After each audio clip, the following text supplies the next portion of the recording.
Unafahamu tatizo lako ni fursa kwa mwingine. Unasema nazungumza jambo gani? Inawezekana haikuingii akilini vizuri, lakini fikiria nami hivi.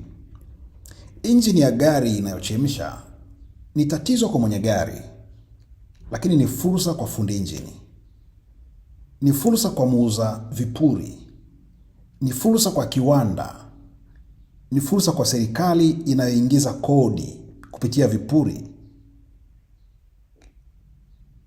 Lakini kwako ni tatizo, maana gari inachemsha. Bodaboda yako inapopata ajali ni tatizo kwako kweli, lakini unakosa kipato, umeumia hata kupoteza maisha ama kiungo wakati mwingine. Lakini ni fursa kwa muuza vipuri na mwagiza vipuri.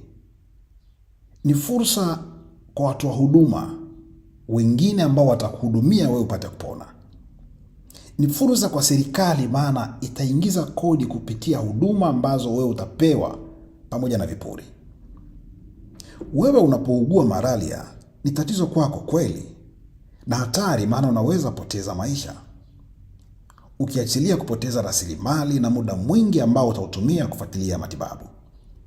Lakini ni fursa kwa kada nyingine ambayo itashughulika kuirejesha afya yako ikae sawasawa. Unapopata msiba ni kweli ni tatizo, maana umepoteza ndugu, rafiki, jamaa na hata rudi tena. Lakini ni fursa kwa muuza jeneza, kwa muuza sanda, kwa muuza mbao, kwa mpishi wa chakula, kwa MC, kwa wachukua video, kwa wachimba kaburi, kwa wasafirishaji wa magari ya misiba na kukodisha vyombo na vitu vya namna hiyo. Vurugu zote ambazo zitasaidia kuhakikisha tukio hilo linakwenda sawasawa ni sehemu ya kipato kwa watu wengine. Wakati wewe unalia, kuna watu wanacheka kwamba wamevuna. Kuna watu wanasema binadamu tumeumbiwa matatizo.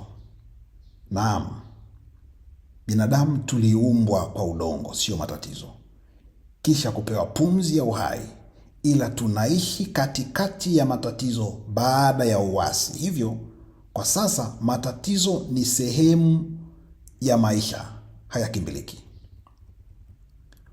Wanaoishi mijini wana matatizo, wanaoishi kwenye maandaki wana matatizo, wanaoishi Ikulu wana matatizo, wanaoishi maeneo ambayo ni surveyed wana matatizo, wanaoishi Changanyikeni kwenye msongamano wana matatizo, wanaoishi angani, wanapita angani huko wana matatizo, wanaoishi majini huko wana matatizo, waliosoma kwa wasiosoma wote wana changamoto, wapagani, Wakristo, Waislamu, Wabudha, wa Methodist na wengine wengi, wote wana changamoto.